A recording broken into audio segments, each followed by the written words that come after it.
friends. Welcome to Story Behind Podcast. This is the show for people who love hearing a good story and who believe the world could use more positivity. We're the team behind GodUpdates and GodTube, and we hope these weekly short stories will brighten your day.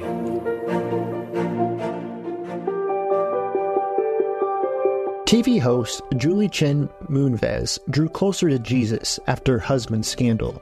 Written by Adam Staten, read by Adam Staten. In the wake of her husband's scandal, TV host Julie Chen Moonves found God. And hearing how such a difficult time led to such a personal relationship with God is truly inspiring. Life is a series of ups and downs. It comes with unexpected twists and turns, sometimes with detours that take us to places we never expected to be. These struggles, hardships, and trials will often cause people to reach out and search for answers. In Julie Chen Moonves' case, trials and difficulties in her personal and professional life led her to a personal relationship with the creator of the universe.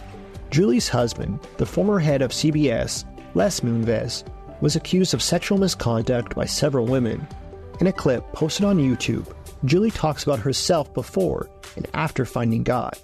Julie Chen, before she found God, was a self-absorbed, career-minded, vain, gossipy, fun to be with, Julie said, but probably kind of a shallow person. She mentioned how much she has changed since finding faith and starting a walk with the Lord. Julie Chen Moonves, who now knows the Lord, is someone who wants to help others, she said, who wants to look at everyone with a soft heart. Also in the clip, Julie was asked about prayer and whether she believes that she is actually communicating with God. Yes, but what I love is, I do not need to come to a church or sit before a cross to pray, Julie said. During the interview, Julie Chen Moonves even prayed. She thanked the Lord for allowing her to live another day and come together. Julie also stated that even when people find Christ, as she did, that does not mean it's going to be nothing but rainbows and roses. We all go through hard times in this world, and our life, Julie said. And mine are not over just because I found Christ. I think we need to keep our focus on Him.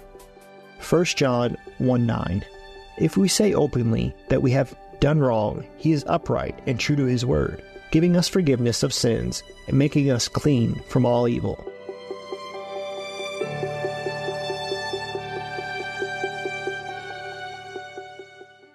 What do you do when the world around you is falling apart? It's amazing to me how many people are breathing air. They're going about their business and doing the things you're supposed to do. But if you really ask them, they know that on the inside, they are spiritually and emotionally and relationally dead. If we're not careful, all of us can experience that death. When what we need to do, even as the world around us is falling apart, we need to learn how to march when it would be easier to stay where we are and die. Join me each week on the March or Die Show as we discuss that and so much more.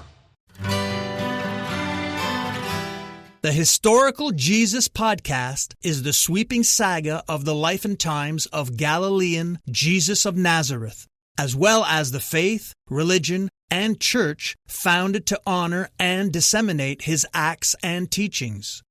Join me, Mark Vinette, on this fascinating journey through time, exploring the many great works of Christian theology, literature, architecture, music, and art inspired by the words and deeds of Jesus Christ.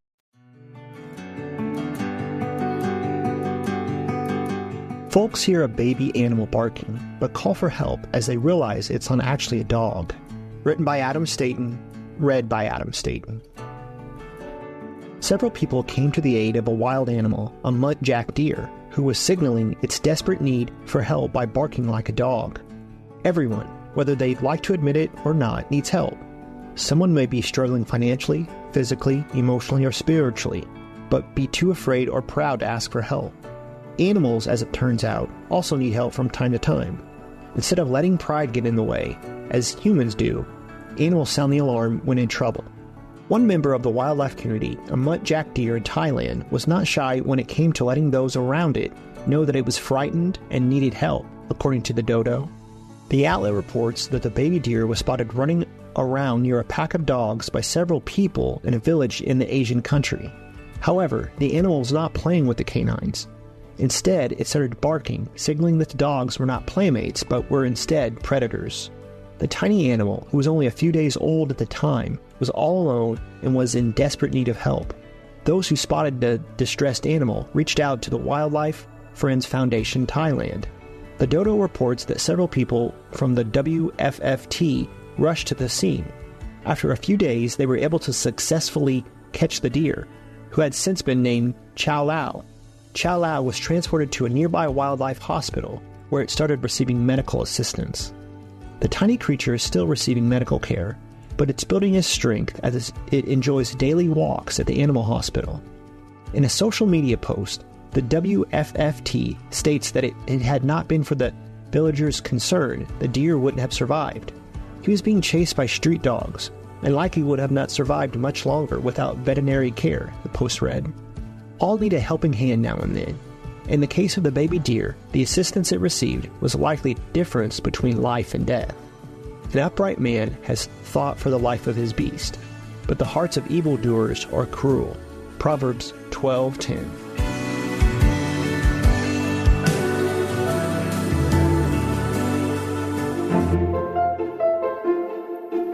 Thank you so much for listening to Story Behind Podcast. We're really glad you joined us for this week's story. To see photos and videos that may have been referenced in this episode, check out the links in the show notes. And if you enjoyed what you heard today, subscribe to our podcast, and please tell a friend about us. We'd also love it if you'd rate us and leave us a review. It really does help more people find us. Story Behind is a Salem Web Network production.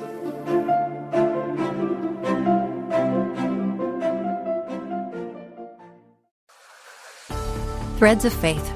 Deeply personal tales of family, faith, and resilience. Authentic, uplifting, and inspirational. You know, where I come from is where everybody comes from, and that's a family. God plants us in the soil of our family. It's there so we can grow, and it's watered by love, and that's where we're all from. Go to lifeaudio.com or search your favorite podcast app for Threads of Faith.